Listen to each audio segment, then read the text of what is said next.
And thank you for joining us on PM Express. Today, the Finance Minister has been before Parliament delivering the mid-year budget review statement to the House.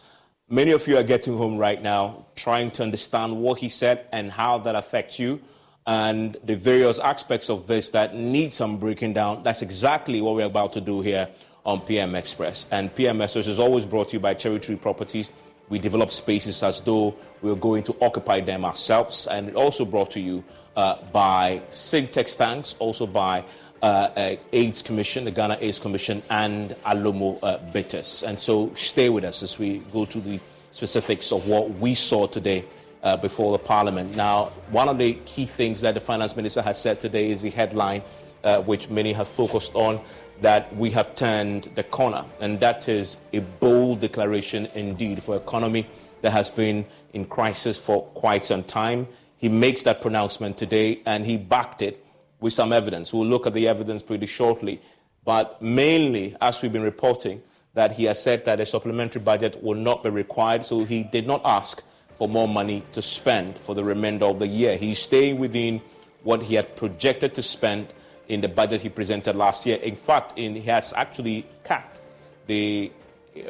what he had projected to spend this year. So no money to spend more. He's not asking for Parliament to give him more money to spend. Many say that is certainly a good sign that the IMF program is keeping us in check. But another key point that he made today, that the economy is showing signs of recovery, and that's a very important point here. But why is he saying that? He based this on a few indicators. He talks about the exchange rate, inflation, and also the interest rates are key indicators that gets the Finance Minister excited and talking to us about the recovery that he's beginning, and you should be feeling that as well. So let's look at what the hard numbers tell us as far as those indicators are concerned. If you look at the year-on-year inflation since December, yes, you begin to see that the facts bear him out, because if you look at it, we were very high as of December. You see that here of 54.1%, and it's been dropping from then all the way down to the lowest of 41.2% as we speak in April. Currently, we are talking about 42.5% now. However, in the last 2 months, we've seen a slight scaling up of the inflation rate again, climbing up again marginally, from 41.2% to 42.2% to 42.5%. So if you look at May and June, we've seen a slight increase in inflation of just 0.03%, right? So that's marginal. However, that many say if you draw the line here, it's beginning to go up again. You don't know what's going to happen in July, for example. And so is the Finance Minister speak too early, at least as far as this is concerned? But if you look at overall, it's been a steep decline compared to what we had just in December. He's citing that as one of the positives to point to how, indeed, we've seen a decline there. And then you begin to also look at the cedi depreciation over the period. And this is according to the Bank of Ghana. And if you look at it, if you draw a line here, the cedi has been largely stable over the last 3 or so months, indeed. If you look at the month of July, stayed constant at 11 cedi to the dollar, constant over time, and that is showed here in the BOG own calculations of the rate of depreciation over time, which you see that 22% in July of 22.1%. So it's been very, very stable indeed. The Finance Minister says that is an indication that we have turned the corner, but there is a bit of emphasis we need to put on whether we've turned the corner or we are turning the corner. The Finance Minister says we have turned the corner. Another key point to look at is interest rates since December 2022. Again, another indicator the Finance Minister talks about. If you look at the BOG numbers, and the interest rates tell us from the 182-day bill to the 91-day bill rates, you begin to see that again as in a sharp decline. We've seen a slight increase in the rates. In fact, if you look at the lending rates for the banks also, again, the Bank of Ghana data shows that it went up all the way to 36% if you're going to the bank to borrow. That's how much we're paying as interest. And now it's falling all the way to 30% as well, as far as that is concerned. So again, the Finance Minister says that is an indication that we've turned the corner. We're beginning to see the fruits of the investment they've done and all the hard negotiations that they went into with the IMF. And then you come at in judging if indeed we've turned the corner. You look at the Bank of Ghana's own data when it comes to the confidence indices, the business confidence versus the consumer confidence. Both of them show that the confidence is going up, but slightly going back down. 88% when you look at the business confidence as of 2023 April. And then you look there at what we've seen when it comes to the consumer confidence as well. All of it going up. It went down historically to some 72%, 73% when we were in October 2022. And a very important point to note that as we approach December, when the staff level agreement was close to being announced, you begin to see that it began to climb back up again. So, and no surprise, after the IMF program, we hit an all-time high, at least this year, of 88.8% in the business confidence and in consumer confidence as well. So those are interesting indicators to look. But as we begin to sit and have the conversation, you realize that these indicators and the whole picture. And Ato Forson is a minority leader, has been making his own points on this and highlighting a few of the points. And some of them, let's talk about overall real GDP. The budget of 2023 targeted 2.8%. Now we're talking about the reality is we're missing that target, revised 1.5%. Inflation rate 18.9%, we're missing that target, ending the year 31.3%. You're looking at another key indicator that the finance minister had projected last year, net less than, this is the gross international reserve, not less than 3 months, 3.3 months of import cover. For me, one of the most important indicators yet. And you're looking at that also, not as encouraging as they would want. And let's look at the final one here, primary balance of 0.7% surplus. You're talking about 0.5% deficit, expenditure allocation of a significant amount, 237 billion. That is good because it's reduced. And that's a key important point. Most people say we need to see expenditure cuts. That has happened on the back of this particular budget. Some say, well, it's pretty small. It's pretty small there. Not enough in terms of what we've seen with the budget as far as the reality is concerned. But one of the key things that I need to touch on before I sit down is the issue with IPPs, the debt. The debt is big. And I'm delighted because today I have a man who made his name in the energy sector. He is Dr. Mohamed Amin Adam. He's my guest in the studio. You know him, the Africa Center for Energy Policy. He founded that. And so that's where he's made his name. Thankfully, he also used to be the Deputy Energy Minister. And he knows that one of the big line items in the debt that is one that is crippling this economy is the energy sector debt. And I would argue it's part of the reasons why they thought he should possibly go to the finance ministry and help about with his own expertise. And so he's here. One of the things that the finance minister said today is that they are restructuring that debt with the IPPs. And you know the IPPs have been in negotiations with the government for so long. So let's clarify where they are. And that is why I'm delighted to say that the CEO of the chamber joining us very briefly, because that is a big part of this conversation as far as dealing with our debt is concerned. The finance minister reported today, now they will be factoring the IPP and the energy sector debt into calculation of our national debt stock. So we begin to appreciate now when it hits it, then you begin to see how the numbers down become jaw-dropping. So let's clarify that very quickly. He is Eliklim Apetogbo. He is the CEO of the chamber, joins us now. Hello, Eliklim. Thanks for your time here on PM Express. Please unmute for me. Can you hear me? Okay. Eliklim, can you hear me? Yes, I can hear you. Fantastic. Today, the finance minister said, and I quote, currently, IPPs are being engaged to restructure the accrued outstanding balances and eliminate payment shortfalls and arrears accrual in the sector. Is that your understanding of what is happening based on engagements you've had with the finance ministry and the energy ministry as well? Thank you very much. I think our engagement is not about debt restructuring.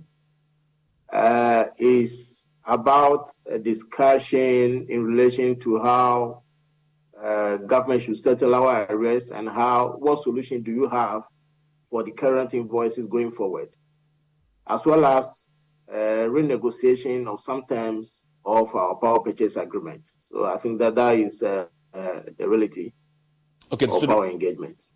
So have you agreed to restructure the arrears, the debt that you're owed? We've made our position known emphatically regarding the debt restructuring, that we are not open to that. We are open to a discussing the payment plan of our arrears. When we are talking about debt restructuring, it's a question of what do you want to restructure. We have made our position known that our arrears in questions relates the cost of our services. And also, we indicated that our arrears are actually obligations that we have owed to our stakeholder, particularly the lenders. Again, suggesting that implies that IPPs have some free cash flow over there for which we are pressing them to accept a debt restructure, which is actually not the case. So for debt restructuring, I'm sure to tell you that it's not a position the IPPs will accept. Okay. So when you hear the finance minister say that you are being engaged to restructure that accrued outstanding balances, that's not something that you will entertain, and you've made this clear to the finance ministry on this particular position? Exactly. We've written about 3 times on that subject. Okay. However, though, part of the announcement today is also to eliminate payment shortfalls.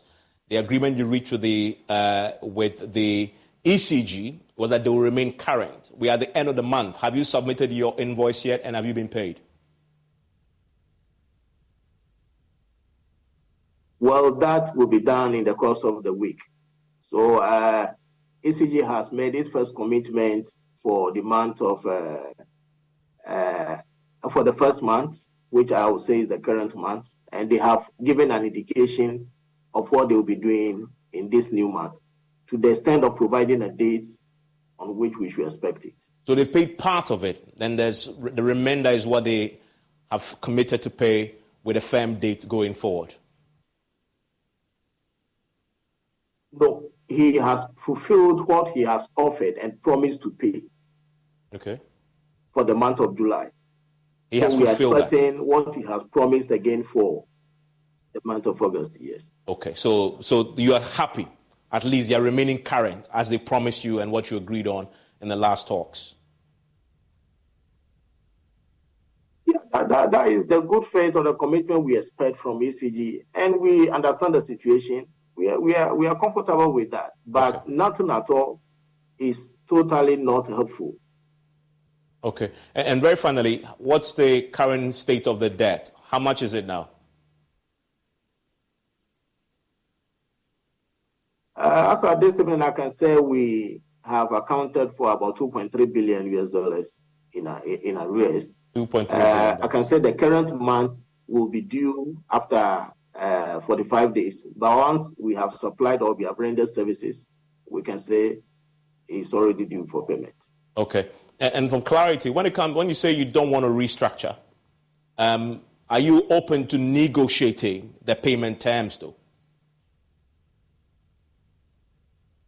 Why not? We are open to a payment plan. That has been our position all this while.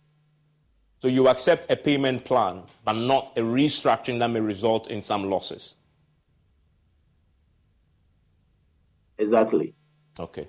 Thank you. At least we get some clarity on that significant part of the presentation today. That's the Alec Plema Petogbo. He is the CEO of the Chamber of IPPs. And just to clarify, the IPPs have been engaged individually to negotiate. And their collective position is that no restructuring. We'll try and get Dr. Amin Adam to reconcile the point. He says they've made it absolutely clear that they will not be entertaining any form of restructuring, although the finance minister says they are being engaged for that same purpose. So stay with me. When we return from the break, I'll get his thoughts. And Dr. Ato Forson will also have a say. A lot to digest from those two big men, one from the government side, one from the minority. Don't go anywhere.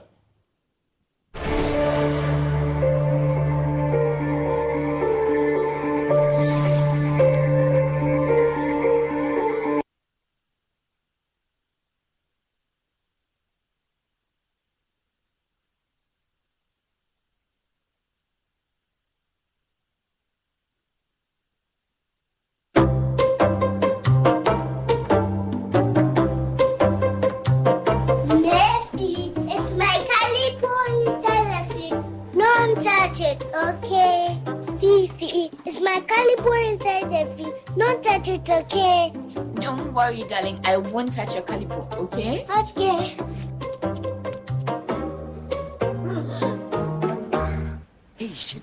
Papa. Should I listen for you? It's okay, Grandma. You can drink it all. Oh, coffee. I've brought plenty for you.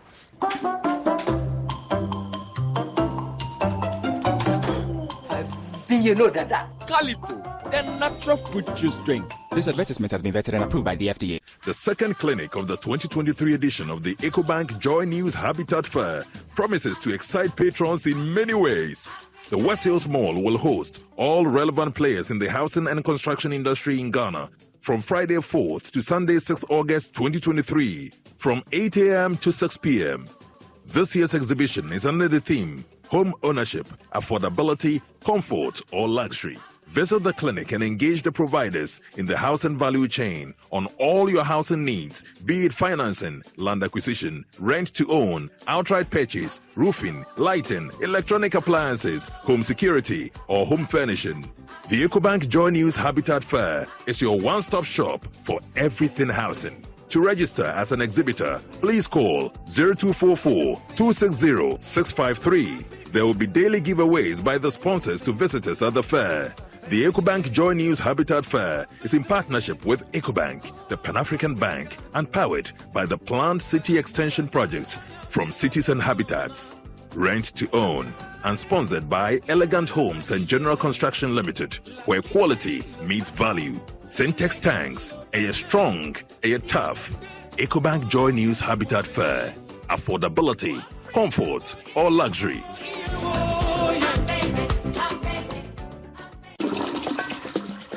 Many people think I get whatever I want because I'm a popular actress. But no, that is not true. Me Ankasano, Adibia mi yebiano, me shishimpe papa no. And when I find it, I stick to it. My shishimenya Bell Pack tissues. Bell Pack ewe tea roll. Bell Pack tea roll. Soft, but not weak. Strong, but not hard. It is smooth. Me yusua, me hot tummy. It's just perfect. Same as the kitchen towel. What about what?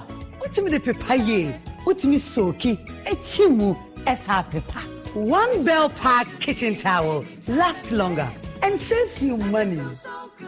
It's time you switch to Bell Pack today. Say your pocket tissue, table napkin, tea roll, and a kitchen towel. Bell Pack is simply the best. It's just perfect. Nothing feels so good like that. Hello, my name is Abeku Agri Santana. If there's anything that makes my life so easy, it is my bank. I love hanging out with my boys at our usual fufu joint. But even without cash, we still dey chop better with EcoBank Mobile.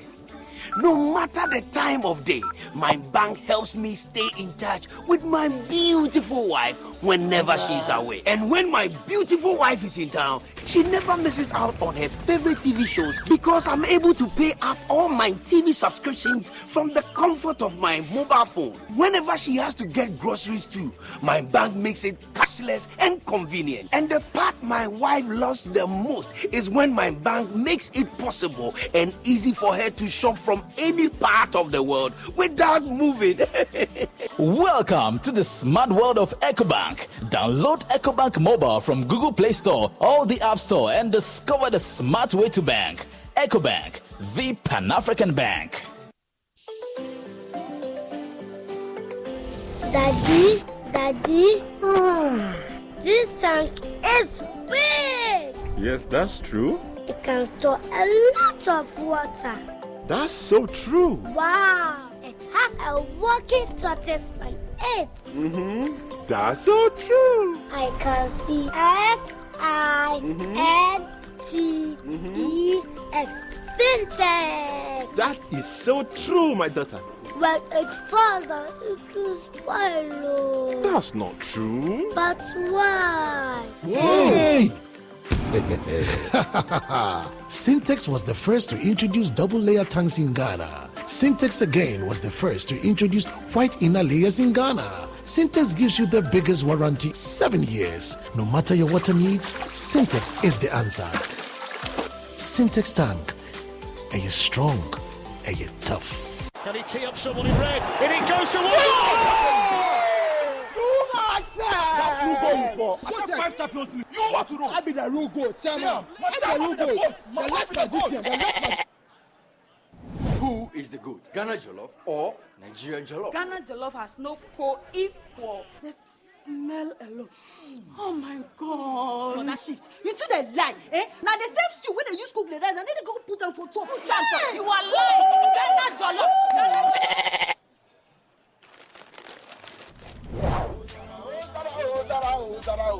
I knew this year. Forget everybody. Yeah, my guy.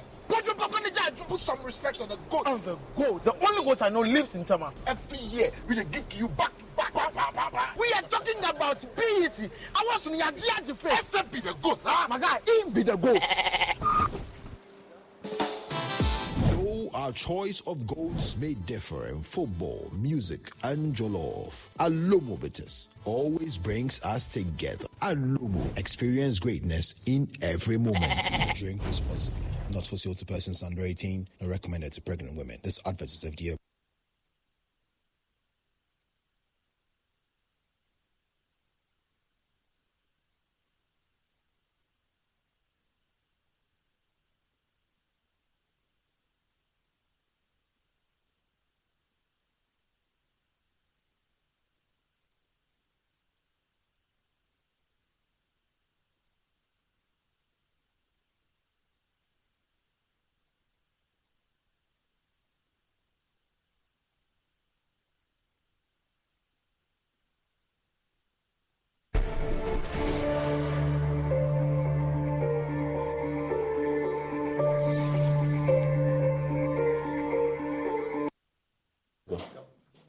And thank you for staying with us. What have you missed if you're now joining us? You've missed our intro, which in essence summarized the key points from the media budget review. And we also heard from the Chamber of IPPs. A significant part of our debt is one that they hold. And so it's important to clarify where we are with that, especially because the finance minister had said that debt is being restructured. That's the purpose of the engagement. With me in the studio is Dr. Mohammed Amin Adam, who is the Minister of State at the Finance Ministry.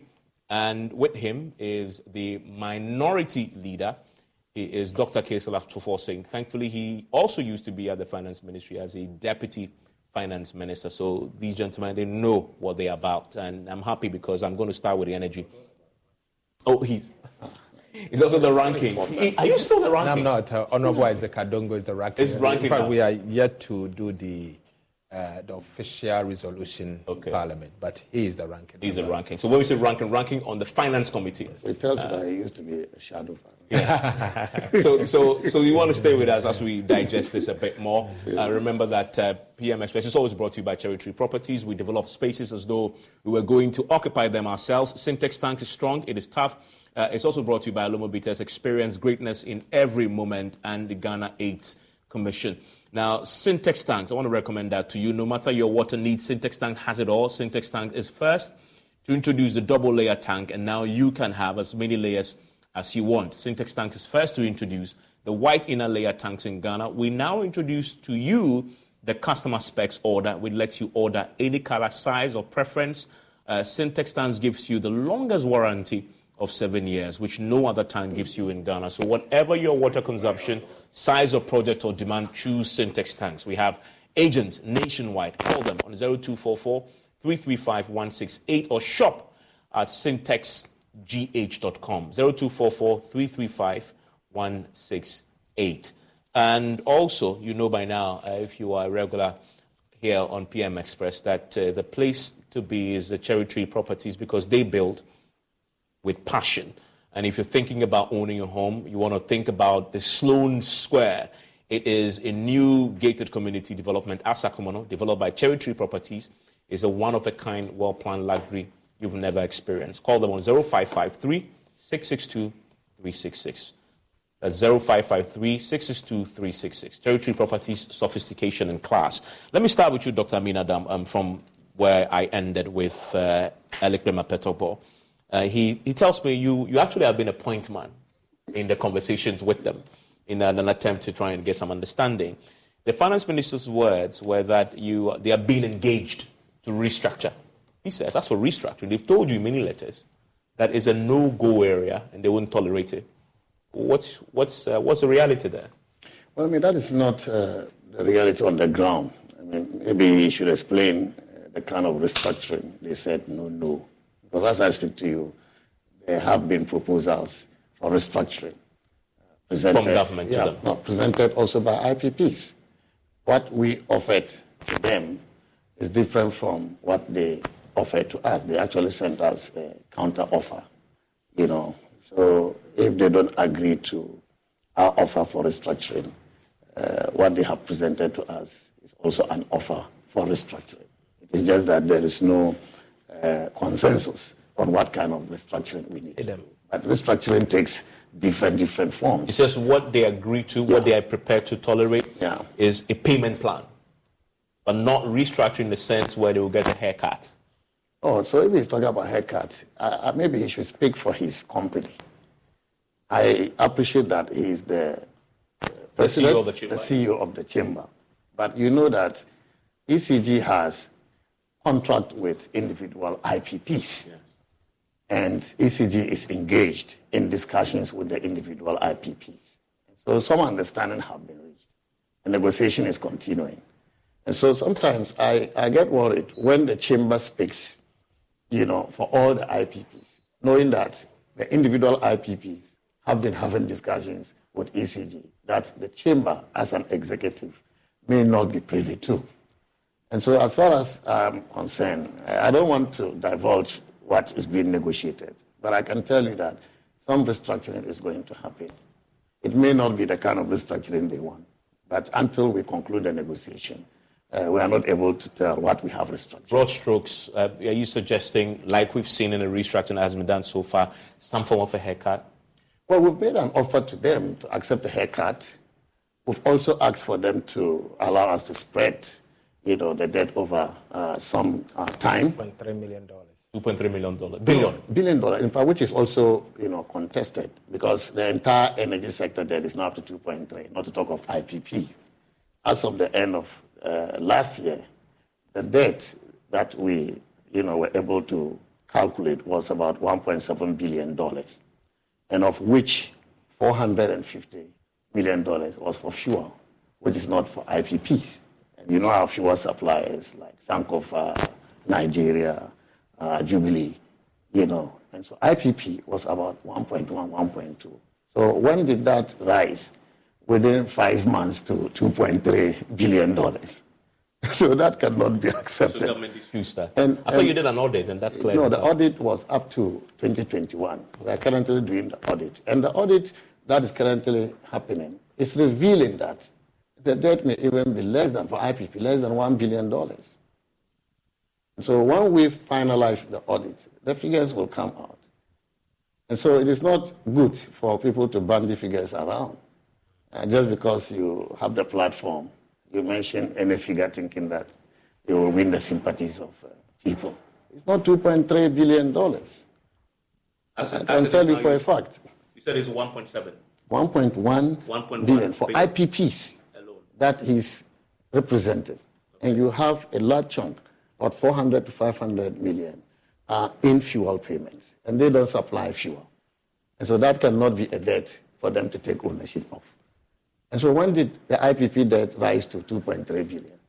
I want better particulars on that. But Evans, on this particular matter, if you were to, let me refer you to the budget statement, Appendix 2A. Yeah.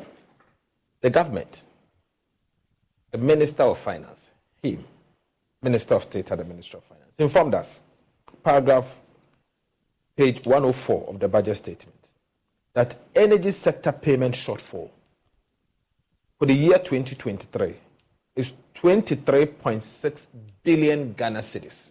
The amount of money they themselves have budgeted to pay as energy sector payment, IPP payments, and other like fuel. 23.6 billion Ghana cedis.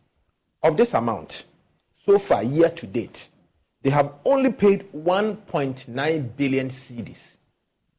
1.9 billion cedis out of 23.6 1.6 billion Ghana cedis.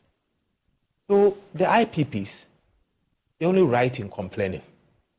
You have budgeted and you owe the energy sector shortfalls 23.6 billion, and you have only paid 1.9 billion Ghana cedis. In fact, they themselves, they programmed that the first half of the year, they were going to pay 5.5 billion. Even that amount, in the same budget statement, even that amount, they have failed in honoring those payments. So I'm not surprised that they are complaining. But you see, we are making a mistake. These IPPs, they've gone for a loan. The loans need to be serviced. They have provided you a service. They are contractors. And if you are to say that you are going to give them a haircut, you are giving them a haircut on what? On what? On the debt, on the arrears. Is the arrears is owed to their bankers. So when you cut it, you are cutting their profitability and their survival. And so we should be careful. The road we are charting. Because if care is not taken, we'll end up destroying these IPPs and they will not be able to be around to support us. But let us also be fair. The IPPs provided a service as contractors to state. There's so many other state suppliers and contractors. So if you are applying haircut on them, why are you isolating others and protecting them? Which others are you? The other contractors. So if you are saying that you are going to apply blanket, so not necessarily in the energy sector. Of course, because if you say that you are going to, because they are like any other contractor. Because actually, I've heard that even in the road construction sector, yes, there are also conversations there about. They want to give them a haircut. Well, there are conversations that have begun and they may include that. But let me explain something. I don't think leader Duncan understands shortfall. All we talk about shortfall for 2023, you know that PURC fixes tariffs. ECG is supposed to collect based on consumption. But we also know that there are inefficiencies in ECG, particularly as far as the collection is concerned. So if they are not able to collect based on the tariffs, it means that there will be a shortfall. So in the form of a subsidy? So that shortfall, somebody has to take care of it. And you are taking care of it. Secondly, the tariffs don't include what we call excess capacity payments. Tariffs are not they don't include excess capacity payments. And you know how we got by excess capacity payments. Because they sign, contracts. Oh, it's always capacity. It's always they didn't need. We didn't need that. They signed excess. You are signing excess capacity. And they are also take or pay contracts. Okay? Now, when you sign excess capacity for the state based on take or pay arrangement, and it is not factored in the tariffs, somebody has to take care of that. This is what constitutes the shortfall that we budgeted for, so that we are able to pay. Are you saying the amount he quoted is not what you project you owe and you're going to pay? No, it's not the legacy debt. We are talking about legacy debt. So are you saying but this one shortfall for 2023. But you have a line item in the budget. Yes. But you must have a line item in the budget to pay that. Yeah, that is what we have in the budget. That's the 23 that he's talking about. Yeah, but then he's not wrong, is it? No, it's not wrong, but the principle is wrong. Okay, because he doesn't understand what the shortfall here means. It's as if we budgeted to pay it to IPPs and we are not paying. But the reality is that it is when the shortfalls occur that you have to pay. And budget also means the money is not readily available. Budget is for the whole year, it's an estimate. And so as the shortfall occurs and you collect more revenue, then you service that. But I'm saying that the shortfalls haven't occurred as far as he wants us to believe. So that if we have paid 1.9 billion, the important thing to find out is whether the shortfall has occurred and how much is the shortfall and how much we have paid and what is our standard. So this amount includes the legacy? No, the legacy is a different one. It's different. This was our budget for this year, 2023. Just for this year? Shortfalls. And I'm sure you are familiar with the Energy Sector Recovery Program. Yeah. Which projects the shortfalls year after year. Which is part of your IMF program, actually. No, it's not part it's of in there. Yeah, it was a World Bank program which we've been running for the past 3-4 years. But it was part of, I've seen it factored into the program. Yeah, the IMF is asking us to further deepen it. Enhance it, yes. So that is the shortfall. So if you budget to pay 23 billion for the whole of this year, and I'm telling you how a shortfall may arise, and that is what we will use to pay so that we will be able to keep the that is your projected shortfall this year, and that's what you budgeted for. Okay. Quickly now, come to that. My friend Amin is wrong. Completely wrong. First, yes, I read the budget, what they themselves programmed to pay as energy sector shortfalls. In the same budget, they gave us indication how much they are going to pay for the first half of the year, of which they themselves, I'm not the one, they have said to us that they have failed in paying that amount, even though that liability has crystallized. Evans, the truth is that, in fact, what he said, he has made it worse. He's made it worse in the sense that, one, the arrest that these IPPs are talking about is different. It's ring fence, separate arrest. Yeah. Part of the arrest that the Minister of Finance probably may have announced, almost about 49 billion. Then, within the same budget, you have announced that this year you are going to pay 23 billion. You have failed to pay. It means you are accumulating additional arrests because you should actually pay. And in the same revised budget, again, in the same Appendix 2A, the minister has repeated the same numbers that by the end of December, they should pay IPPs and other energy sector payment. 23.6 but that is the budget. That is for the 2023. For 2023. Yeah. And so far, they've only paid 1.9 billion. My argument is that you should not be accumulating arrests in the first place. You should be paying as and when it falls due. Is the Peloton bike even worth it? Isn't it just a bike? Just a bike with low-impact rides for chill people to chill with 5 and 10-minute cooldowns for cool people to be cool with, and scenic rides for vibey people to vibe with. It's just a bike with a 30-day home trial so you can see if you're any one of those people. Try a Peloton Bike or Bike Plus at home for 30 days, and if it's not for you, return it for a full refund. First-time Bike and Bike Plus purchasers only. 1 trial per household. Upfront payment required. Full terms at onepeloton.com/home-trial. Which is a new strategy now. Which is the new strategy in the IMF program. So if you are to accumulate arrests, you have breached the conditionality in the IMF program. And what I'm seeing here, it looks as if they're anticipating that they are accumulating arrests based on the numbers I've seen in page 104, Appendix 2A of the budget statement. But if you isolate IPPs, I would do others. If you isolate IPPs just confirmed that as of end of July, they have received commitments to pay. So they are remaining current. I'm reading the budget statement. I'm talking of energy sector shortfalls. They have said that they should pay 23.6 billion by the end. A quick one on the limits because I can move on to the other. So I'm saying that this is the projection for this year, and it's the budget. So as the shortfall occurs, you pay. Okay. And I'm saying that because we budgeted to pay as a result of ECG's inability to collect more, that shortfall item will continue to be there. But what is the situation now? Which is what he's confirmed, that you're actually remaining current as we speak right now. So the shortfall, as you see here, may not be paid for the whole year because we are now current. That if you keep current to the end of the year, then this number would not be as much. So that's as the point I'm trying to make. It doesn't mean that because you have 23 billion cedis in the budget, it means that we have to pay 23 billion, even when the shortfall. No, your own program. Yeah, but that is have budget. repeated it. That is budget. And at the time this budget was done, we had not negotiated. So you are saying that this negotiation was even a month ago. Yeah. It was a month ago. So when you were drafting the budget, at that time you had an agreement. No. This budget was read today. Yeah, it was read today. I mean, that's to be more fair. No, I'm saying that. Because a month ago, Apetokbo and the ECG boss were all on the same platform, and they disclosed the nature of the agreement, which is that they will remain current going forward. So that's a month ago when you were drafting, you knew that it was. Yes, but we are saying also that. No, but we are also saying that we don't have a perfect system yet.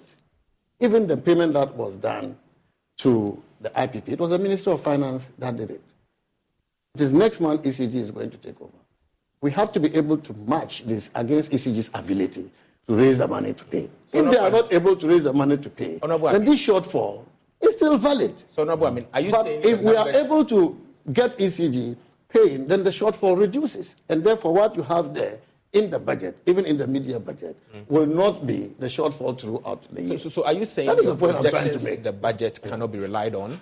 No, budget. No. The budget that was read today, yes, the 23.6 billion that your own budget, Appendix 3A and Appendix 2A has confirmed as energy sector payment for the end year 2026 shouldn't be relied on. Is that what you are what we all know is that budgets are estimates. Okay. Budgets are projections. I think that's correct. Let me get quick clarity. That's why you have surplus sometimes. That's why you have deficit. I think that we know is there. So why do you even have media? Let me get quick. No, why do you have media? Because circumstances change. Let me get clarity. Let me get clarity on the position. Two quick things before we move on. Unless you want to say that you know what will happen tomorrow. No, you have restated the same position. Why do we have budget? It's an estimate. I don't think he disputes that. But the point is that you have restated it today. So today, Dr. and we still have 6 months to the end of the year. Yeah, and so you are saying that it is wrong. Your projections are wrong here. I'm saying that, and it can change. No. I'm saying that there may be development, and one significant development. So this is an anticipation of eventualities. ECG's ability to collect more. Your problem is that if they are not able to collect more, that the 23 billion is something that we have to commit and pay because you have failed to pay. And so you have to come out with the justification. Okay. Let's make progress. Your numbers. Let's make progress. Let's make progress. So just admit and let's go. Dr. Mena, do quick two clarifications for me. The haircuts that you're intending to, I guess, negotiate with the IPPs. Yeah. What rate are you looking at? What are you thinking in terms of how much haircut are you going to get? Well, I think we made an offer. What are you proposing? But, I mean, this is a negotiation between us and the IPPs, and I don't think I should discuss the terms of 10%, the negotiation. 5%? I don't think it's fair to the 6%. IPPs. I don't think it's fair to the IPPs. But definitely No, but I don't think it's fair to the IPPs if I start talking about what we offer them to consider. But here's the question, though. This is power you've consumed. So why are you been proposing a haircut when you've consumed the power? They borrowed money from their banks, etc., to run the business and give you the power. There's a bit of unfairness in there, isn't it? Won't you admit? Oh, but how about the DDEP? You're saying that the people. Well, the same argument came up. The people who had the bonds didn't acquire the bonds. I took a haircut, by the way. So yes. I have a legitimate right to answer that question. It's a principle, yes. No, but we are doing that. We asked the same questions. We've done that to you. We've done that to myself. I don't know about Ato if he had bonds.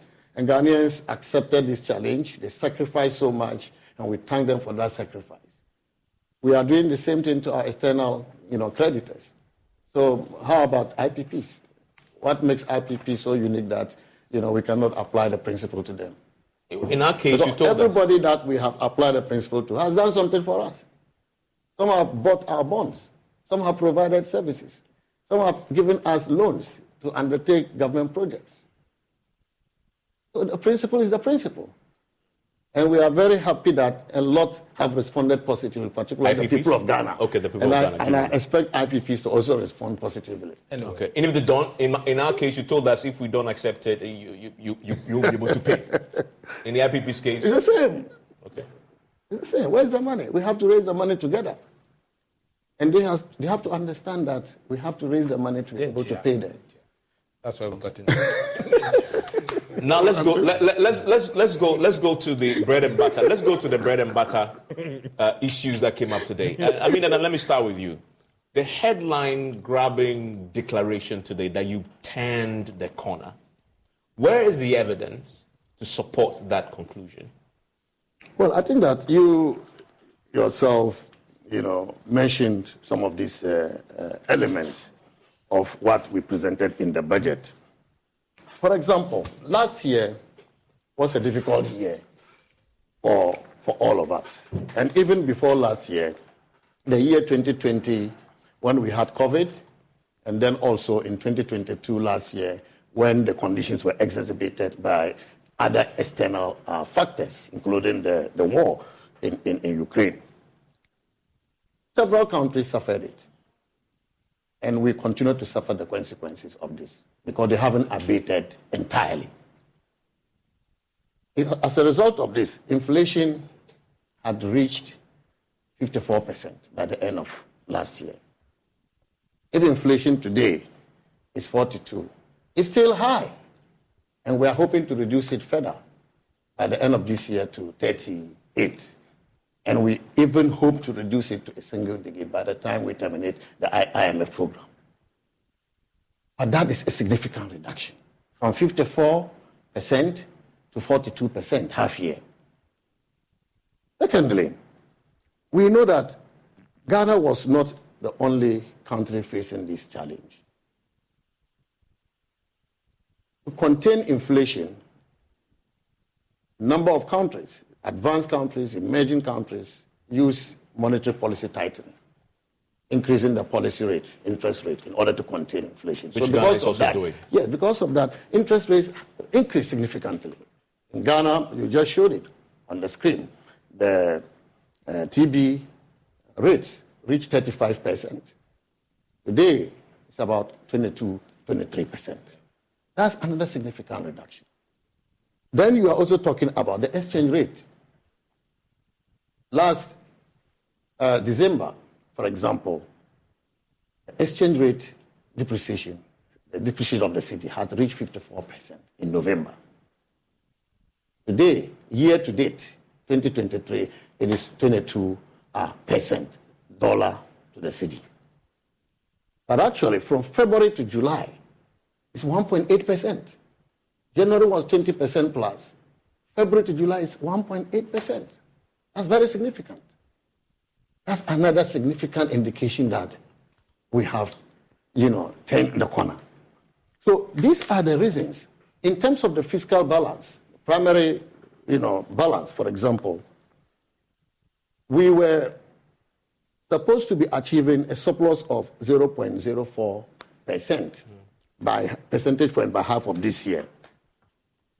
But we achieved a surplus of 1.1% half this year, 2023. That's also significant. And so these are the indications, macroeconomic indicators, very significant fundamentals of the economy showing a downward trend. And so if anybody thinks that we haven't turned the corner, I'll be very surprised because the figures don't lie. Let me clarify. Have you turned the corner or you are turning the corner? The two are different.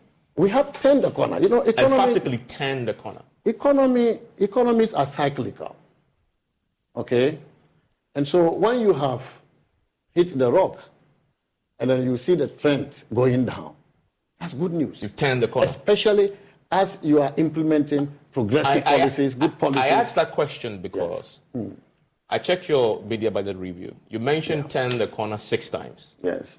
In the 5 times you mentioned it, you used the word turn the corner. In one instance, you say you were turning the corner. And I want to bring it up because for me, I thought it was interesting. Yeah. On page 16, Mr. Speaker, I now proceed to update the House on the performance of the economy since January 2023.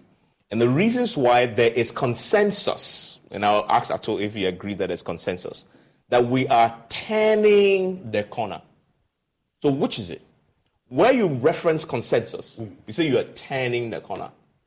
Any other place in the budget, the 5 times before this, you say you turned the corner categorically. I mean, you have to reconcile both. No, but in this is either you've turned or you're turning. But Ivan, this is semantics.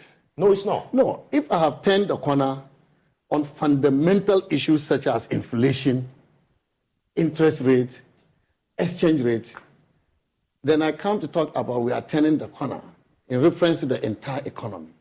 It is semantics. No, but the turn of the corner is in reference to the economy. No. I'm saying that we have actually turned the corner, and I've given you specific, issues. But you can't turn the corner in the economy in one breath and turning the corner in the other breath. Either you've completed the turn. No, we haven't completed the process. And we have admitted that. You haven't completed the turn? No, we haven't. We haven't. We still have a lot of work to do. And there's no doubt about that. So why don't you say that instead of... We have turned the corner in terms of inflation, but we want to reach a single-digit inflation.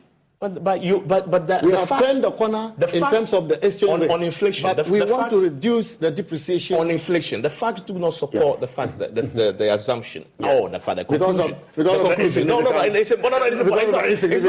not insignificant. Let's go to the data. And data is important. You went as high as 53%. From 41%. You went as high as 53%. And you dropped down to 45 in March. Yes. In April, you went down again to 41.2. Yes. Since then, you've been on an upward trajectory. By what percentage? Well, from 41.2, you went to 42.2, and then go to 42.5. No. So it's marginal.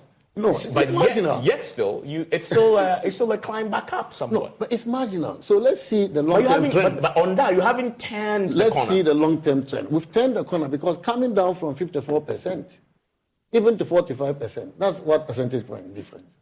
That's significant. And so but the facts you are talking suggest about otherwise. 13, 14 percentage points difference.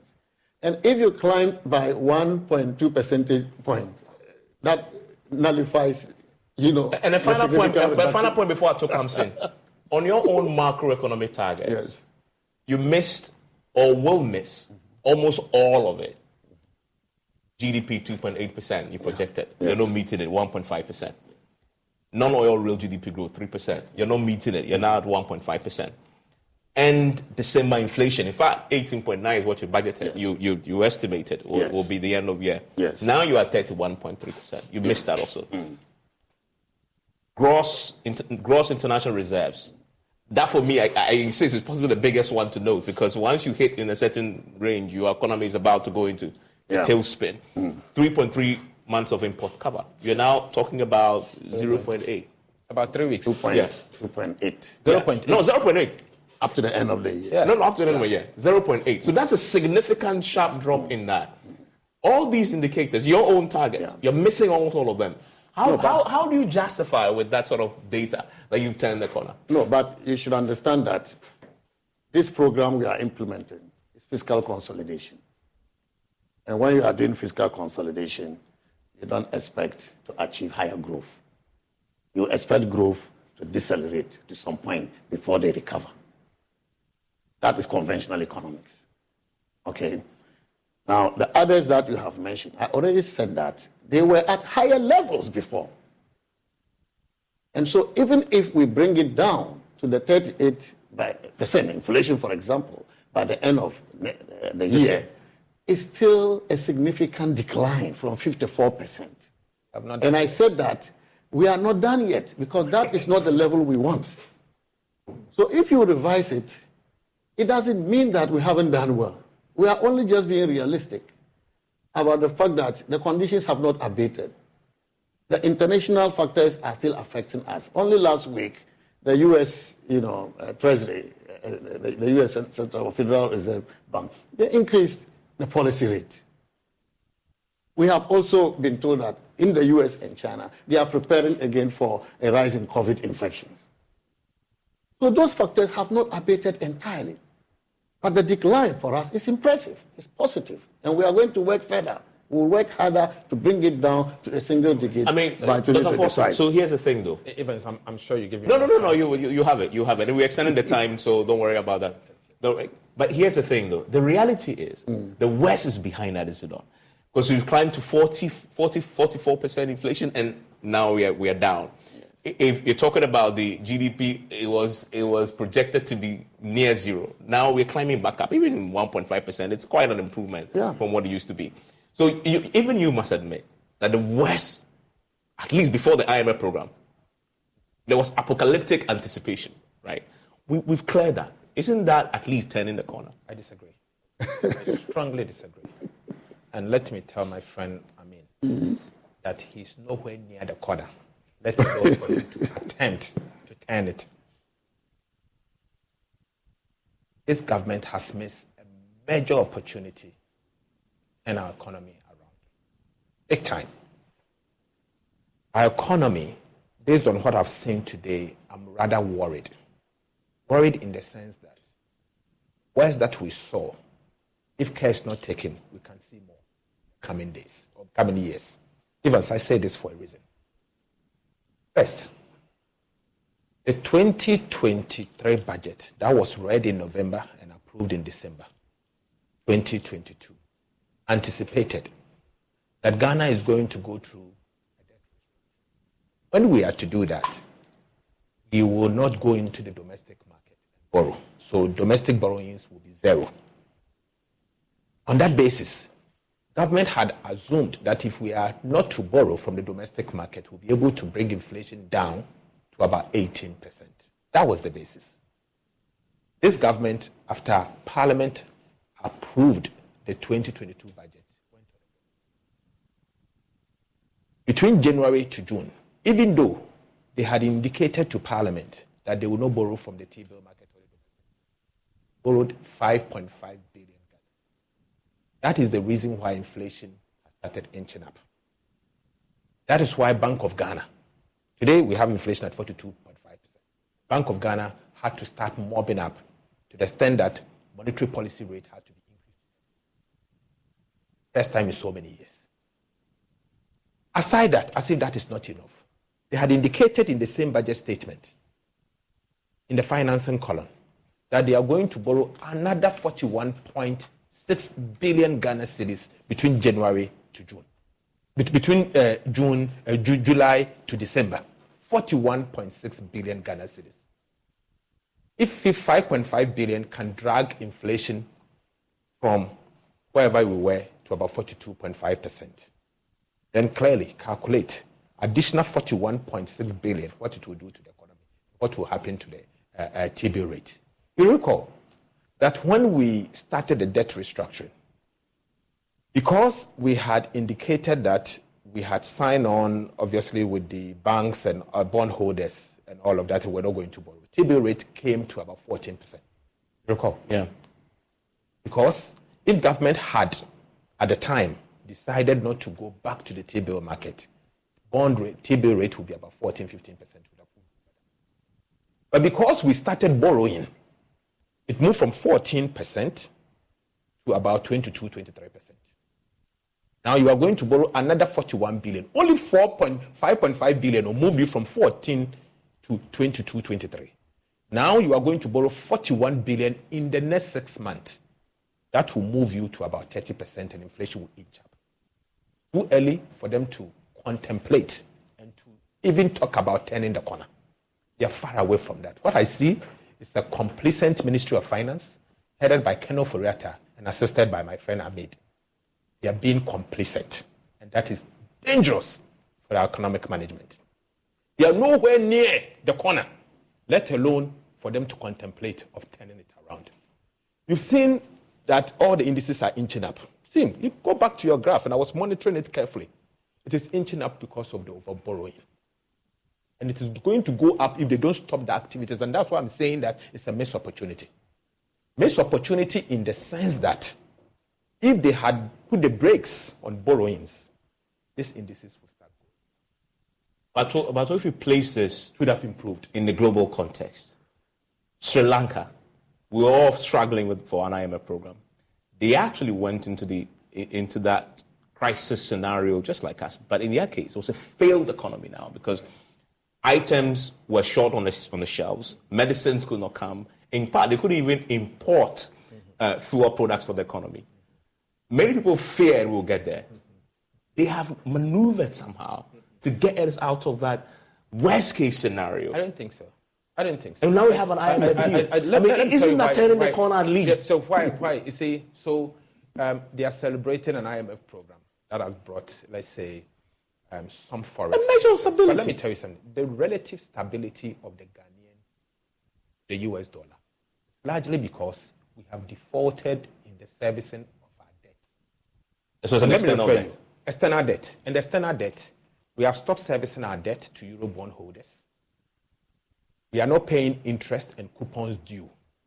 We've stopped paying China. We've stopped paying India, the Parish Club, Saudi Arabia, UK, and all other countries. But they deserve credit for that, don't they? For defaulting on your debt. We should clap for you because you have defaulted on your debt. My God, Evans. But they are trying to negotiate. Do that. No, we have defaulted first time in the history of Ghana.